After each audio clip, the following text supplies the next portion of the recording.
أعوذ بالله من الشيطان الرجيم. بسم الله الرحمن الرحيم. الحمد لله رب العالمين،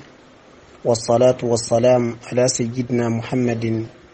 طب القلوب ودوائها وآفية العبدان والشفائها ونور الأبصار والضيائها وعلى آله وصحبه وسلم تسليما كثيرا آمين. أمي ألتم كبركة kan neman kisini Allah subhanahu wa ta'ala bulu akoche ala kiraka neman kisibe aka sallallahu alaihi wasallam e o temena ka boyono tuba mesiriba city sanfela amba bela jilen fo dante fulimina kata city mo folo mesiriba kan kata bla mo labana tuba mesiriba city ka ba befo ambe karamogo fo question bla bawa jabi bawa qur'ana karamba o qasira fo bawa fiqhu karamogo hadisa karamogo amba bela jilen fo biro kɔnɔna mɔgɔ ala kira bɔnna shirifuni quraishu aywa bebe fo ni o tɛmɛna ka bɔ yan nɔ bɛɛ lajɛlen ka foli tɛmɛnen kɔfɛ an bɛ dugawu ɲini aw bɛɛ bolo tuguni an bɛ dugawu kɛ aw bɛɛ an b'a fɔ Allah subhanahu wa ta'ala ka yafa an bɛɛ lajɛlen ma an ka junubu kumaba n'a misɛnman a ka sababu ɲuman latigɛ an bɛɛ lajɛlen ye akalliman yawdi amma ku dafa laka herake ambe ka sababu nyumanke anye agere jogo fon ka hamina ko belajile noya bambagato ala ko hina ko qabran noro ka baradali noya wiyo ni otemena ka boyeno ni nyawna udina ka kalande ahmad tamba silla tuba majura amena do anga walanda kono fiqhu tuba misriba sanfe tuzura anga walanda be fen sofele unde kan ni wakati ni konnana bobi walanda be mun kan ako yali hal yajuzu al-intifa'u bin najasati wa bi shay'il mutanajjis yali fen sofele ma be seka imma ko nyini ayewa wal ma sofen be mina ma be seki imma ko dlani ayede inde nyini ngali be na parce que anya fen sotba fo anya ira fen sanuma dina mako ni hadamade mako be bisaka kenai okuma na fen sofele anya yira dina mako fo iseka ken oye foni aywa dina ire yirombi ndavamine okuma na sisano yali anga mako do biseka nyini fen sofele nya anga jin sosuki kono na wa fe mala sofe amana foni ne fen sofele yali mako biseka glana aywa okuma na ode kuma binafo mako be dlani munyala mako mankanga dlani munyala amena kuma ninka insha Allah subhanahu wa ta'ala ka dina yin famu ya cikin yamandi an kelen bela jilema ako la yajuzu li intifa'u bin najasati bi halin illa fi arba' masaila na'am ako fen sofele ati be maka imma ko glani afoye fen sofele mo man kan ka imma ko glanai fo kuma yoro nani masaila nani be yenno abebe fen sofele iki mako glani aye komi anga city sanfe yanno tuba misriba city sanfe yanno anye fen sofele on kala deja antena fo kamba bla o bela jilen wala lila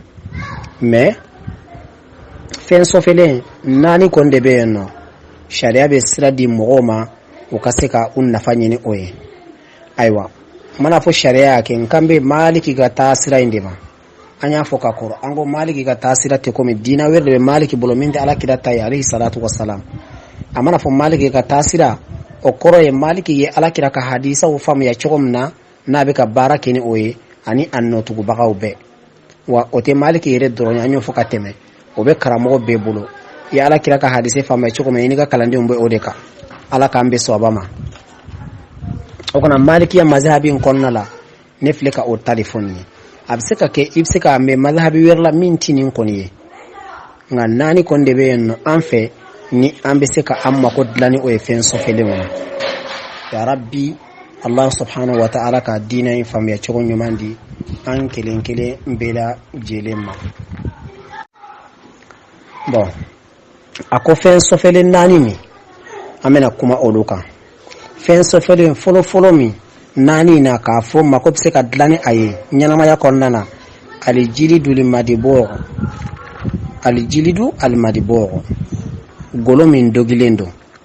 golo nu ya dogi i b'a sɔrɔ golo bɔra fɛn sɔfɛlen de da. Masalan i ye jifa kantigɛ, i ka bagan a sara jifara de, i y'a golo bɔ a la, ayiwa k'a kɛ i mako ye, mais a se ka kɛ mako ye de fɔlɔ f'i k'a dogi. Bon n bɛ se ka o faamuya di bamanankan na cogo min na, o i b'a di garankɛw ma, u b'a dilan, u bɛ bɔana k'a la, ka si ninnu bɛ bɔ a la, ka golo fɔlɔ in wuli ka bɔ a la, i b'a sɔrɔ a nugulen don, wala u b'o de tigɛ k'o kɛ samaraw ni ayiwa fɛn wɛrɛw ye, u b'a dogi fɔlɔ de. O tuma ni golo kɛra tentɔ, hali n'a bɔra fɛn su de la, alhamdulillah an ka mazhabi na a ka sanu. I y'a faamuya, mais a ka saniya an y'a fɔ ka tɛmɛ fɛn fasugu dɔ de bɛ se ka k'a kɔnɔ. Masalan fɛn mugulamaw, ziramugu, namugu, fɛn fɛn ye mugulamaw ye olu de bɛ se ka kɔnɔ, walima fɛn kisɛlamaw, fɛn minnu ti a ka sɔfɛnya ta. Amma jima fɛnw o kumana maliki b'o kɔniya kan ka n'o k'a kɔnɔna na, i n'a fɔ sa ka di k'a kɔnɔ, walima k'i ka tulu k'a kɔnɔ, walima k'i ka sirimɛ k'a kɔnɔ, walima k'i ka nɔnɔ k'a kɔnɔ, walima k'i ka ji k'a kɔnɔna na. Voilà, mais dɔnnibagaw y'a jira ji kɔni min bɛ saliji ta o bɛ se ka k'a kɔnɔ. Ko mun na? Parce que o ji in gulonnen bɛ a diya yɛlɛmani na, a kasa yɛlɛmani na, a ɲɛ yɛlɛmani de la. N'i y'a k'a kɔnɔ, hali n'a sɔrɔ k'a sɔfɛlen don, ne a ma se k'a kasa yɛlɛma, a ma se k'a diya yɛlɛma, a ma se k'a kilaro yɛlɛma, ko baasi tɛ a la. Wa ko hali n'a sɔrɔ golo in sanuman don, i mana k'a kɔnɔ, ni a y'a ɲɛ yɛlɛma, walima a y'a kilaro yɛlɛma, walima a diya yɛlɛma, walima a y'a kasa yɛlɛma, sariya ka baara se ka kɛ n'o ye. An bɛ Ala deli Allah subhanahu wa ta'ala ka diina in faamuya cogo ɲuman di an ma. O kumana golo min n'a dogira, a bɔra bagan kantigilen de la, walima bagan kantigibali de la, o su i y'a faamuya, i y'a golo bɔ a la, o cogo bɛ ten tɔ. Bon o cogoya kelen do fana, a bɛ Mali ka kumaw la, al-kaymahat, yani fali, an ka so kɔnɔ fali ninnu golo, walima so ninnu golo, walima ayiwa golo wɛrɛ min tɛ nin ye, ayiwa k'a dogi k'a dilan k'a ɲɛ, sariya b'a daga, i bɛ se k'i mako dilan n'a ye, i bɛ se k'i ka ɲɔkisɛ k'a kɔnɔ, i ka tigakisɛ, dakisɛ, olu n'a ɲɔgɔnna, i bɛ se k'olu mara a kɔnɔna na, ɲɔmugu ninnu ni ziramugu ninnu, i bɛ se k'olu mara a kɔnɔ, mais fɛn min ye fɛn jilamaw ye, olu man kan k'a kɔnɔ, ayiwa ala ma marra, komi an y'a fɔ cogo min na ka tɛmɛ an ka fiqhu walanda tɛmɛnenw kɔnɔna na. O kumana filanan, wallahamul maitati lil muditarri, o de ye fɛn su sogo ni hatagiba y'a sɔrɔ, e bɛ kungo kɔnɔ, kɔngɔ y'i minɛ, a y'i tɔɔrɔ, i tɛ dumuni sɔrɔ yɔrɔ dɔn, i t'a sɔrɔ cogo dɔn, i y'a faamuya, hali ni a ma gu i fagali la, n'a y'i tɔɔrɔ ka se hakɛ dɔ ma, e de b'a dɔn san kɔni fo n ka dumuni sɔrɔ k'a dun. O kumana i taara bɔ bagan dɔ kan a sara, i bɛ dɔ tigɛ a la k'a jeni k'a ɲimi k'i kɔnɔ fa a la, hali n'a sɔrɔ k'a su de don, a sɔfɛlen don koyi, mais a dagara e ye parce que i lafira a la. O tɛmɛnen kɔfɛ i kana dan a dunni ma k'i fa dɛ, dɔ ta i k'a bila i bolo fo n'i karila ka bɔ a ma wagati min na, o kumana i bɛ sɔrɔ k'a fili. O kɔrɔ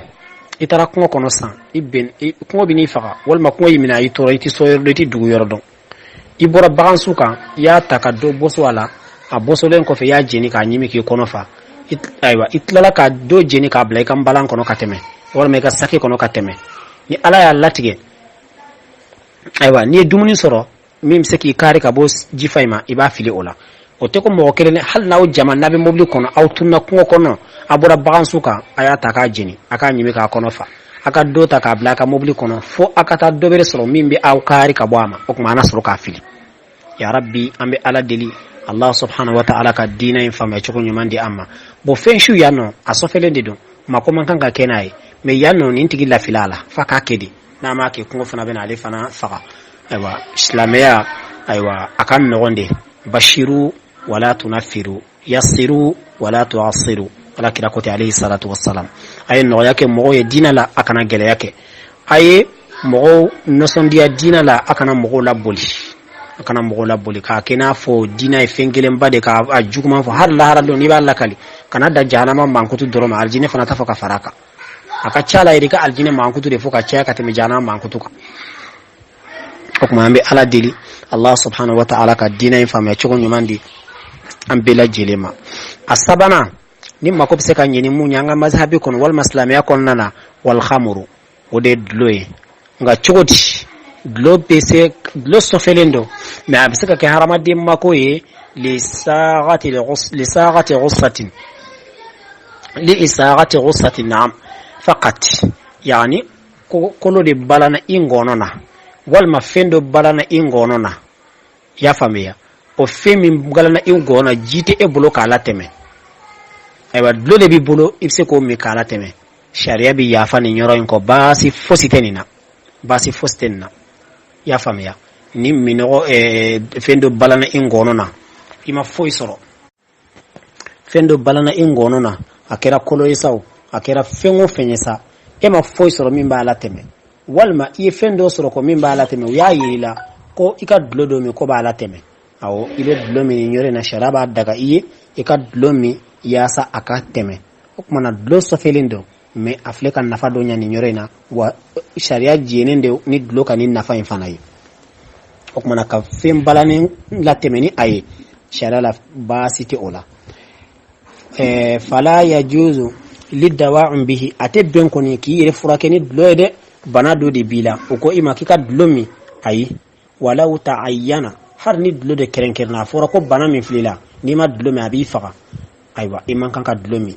a haram yale ni man kanka mi ya famia iman kanka yere furakeni dloe hannu ya fi bana min bila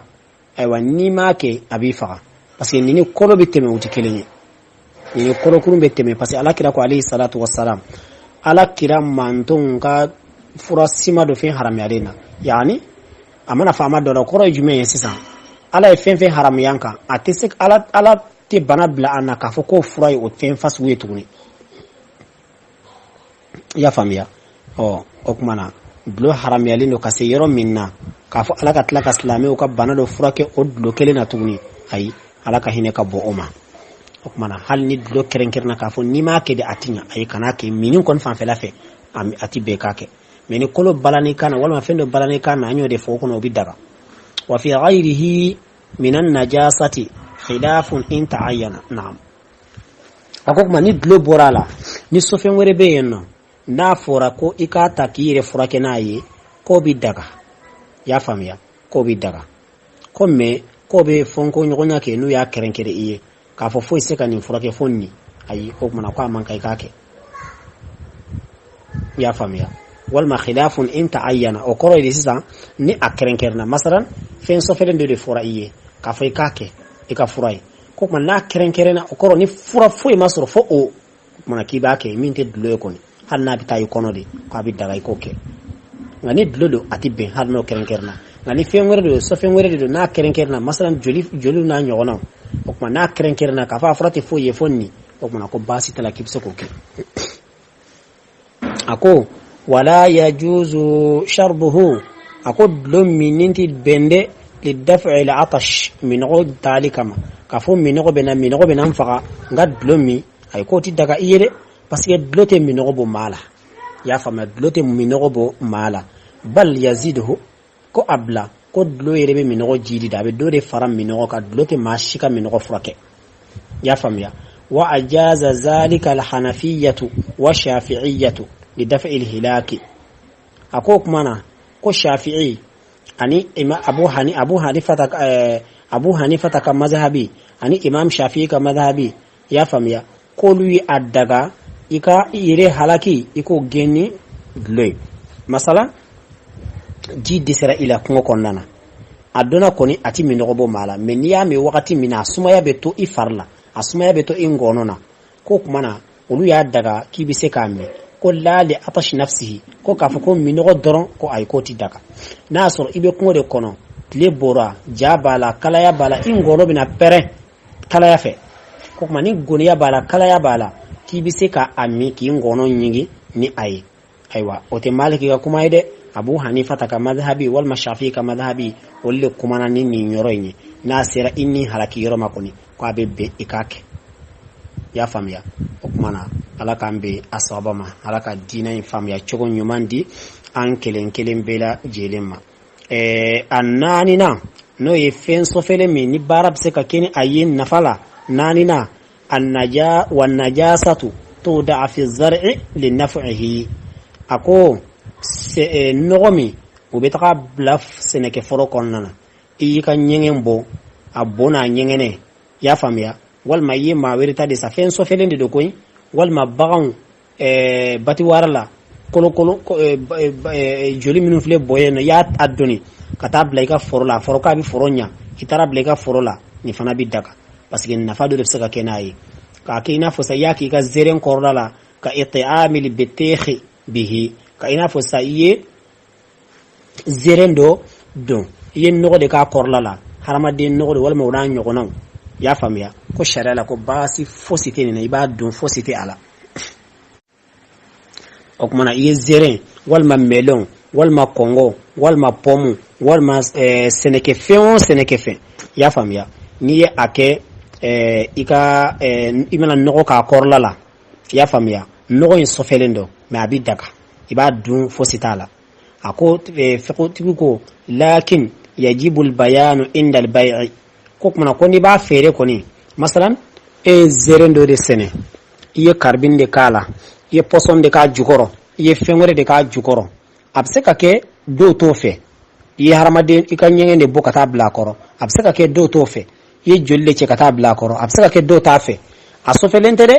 me ko ni ba fere ko ni ikafo mushtari nyena kafo aiwa nga zereni ni harmade no de ka koro de ika wala tigila mo ko na basa hali ni ama inyininka kipse ko fo ai ko adola o mani mogoye ya famia kuma ala kambe sawaba ma fiqhu kuma dido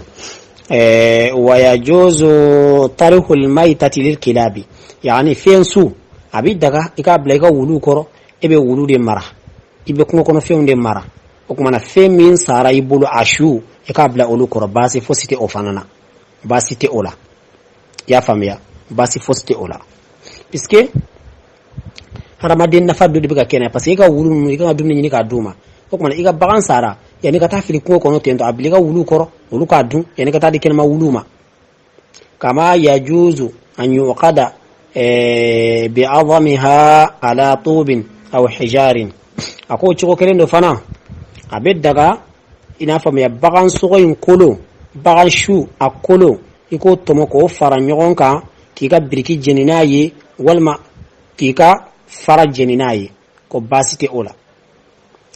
ola ikika fara jeninaye walma ka biriki be fe ka jeni imal logosoro ko mona bagan shu kolo katu tomo ku ke ka jeni basi fosite o fanana amma shay'ul mutanajjis fayuharrimu al-intifa'u bihi ala khusus fardatayn ako kuma na fen sofele walma femmi sofenyere ya ajati de o kuma na atibbe kan nafakeni aye yoro flala ay yoro folo al adamiyya harama denyere ijati fen sofelendo iman kanka ire labini iman kanka barakeni aye fala yusta'mal akilan wala shurban iman kanka barakeni fen sofelenye as aminta walma adumuninta kakika dumunina walma kake mini yoroy amam atibbe na sofelendo kaba aban okuma amfleka ni nyoro nani minfo abinya ka aywa barakini ni nyoro nani ndi amma harama dinka mi walma ka dun otibende wayukirahu an yudhina bihi jasadahu ko uba konya ikire farkolo mu ni fen sofelenye femi asofelido iki farkolo mu ni aye uba konya de ati haram ya kono ma konya lendo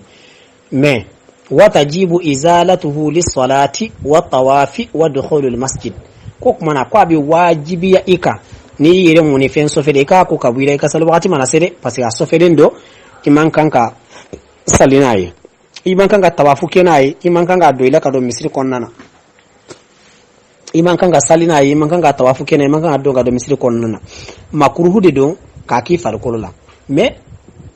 ka salinaye fana o haram ya lendo de okuma wa ila sali wakati la kakila obi haram ya walma tawafuke wakati walma iddon wakati misiri kono iba ko kawila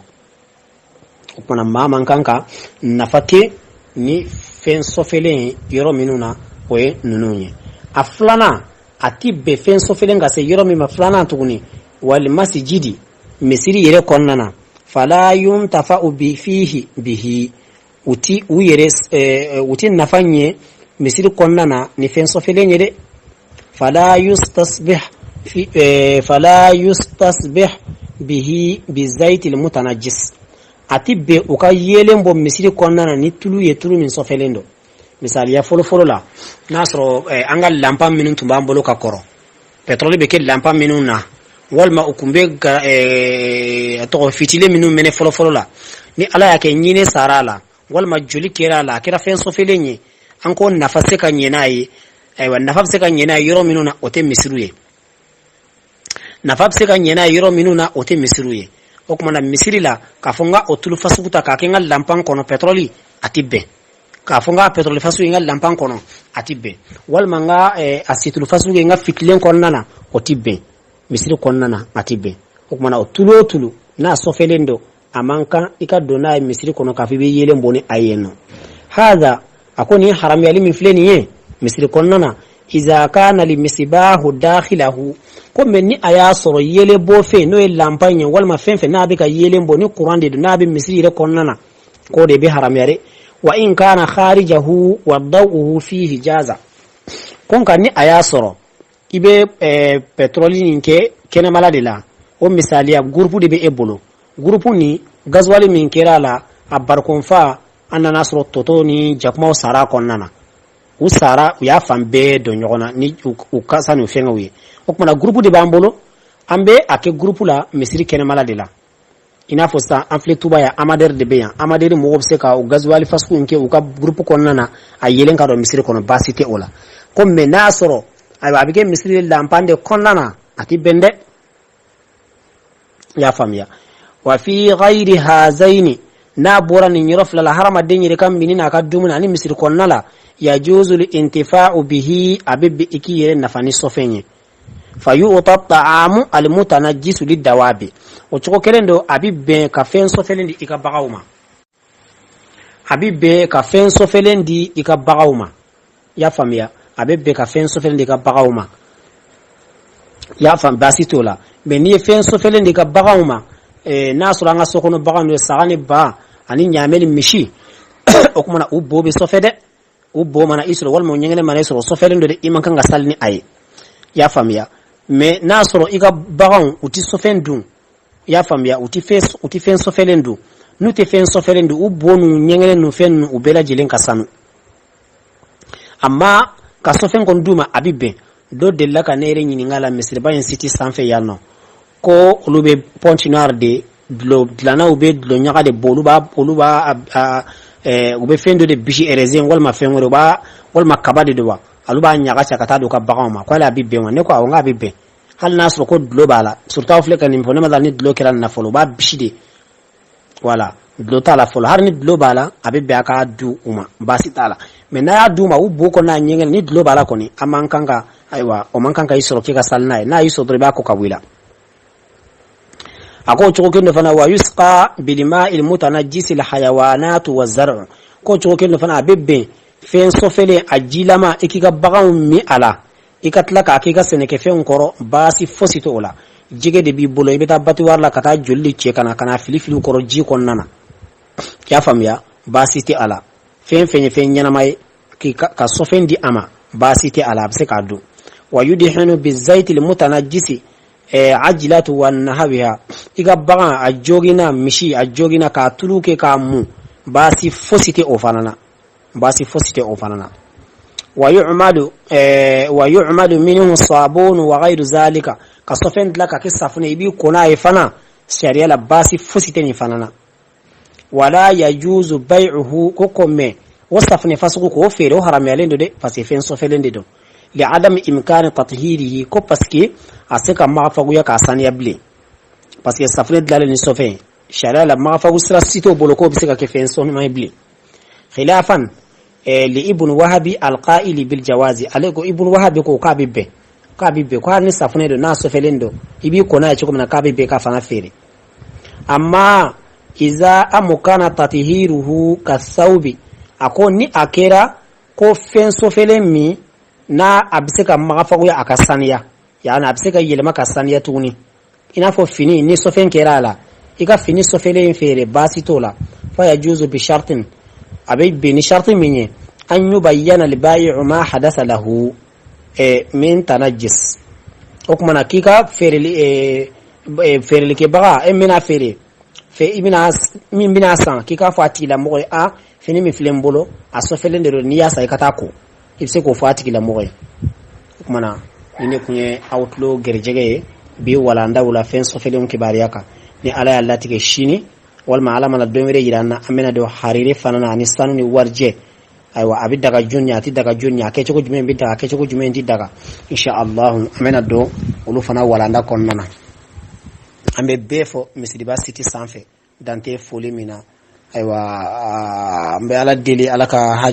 hamina ko bela jilenya alaka gerjogo foni kan kisi kan tanga ka yafanga juguma bela jilema ka sababu nyuma latiga bela jilenya amba fa Allahumma salli ala sayyidina Muhammad al-Fatih lima awliqa wal khatim lima sabaqa nasir al-haq bil haqq wal hadi ila siratika al-mustaqim wa ala alihi haqqa qadrihi wa miqdarihi al-azim inna Allaha wa malaikatahu yusalluna ala an-nabi يا أيها الذين آمنوا صلوا عليه وسلم تسليم سبحان ربك رب العزة عما يصفون وسلام على المرسلين والحمد لله رب العالمين.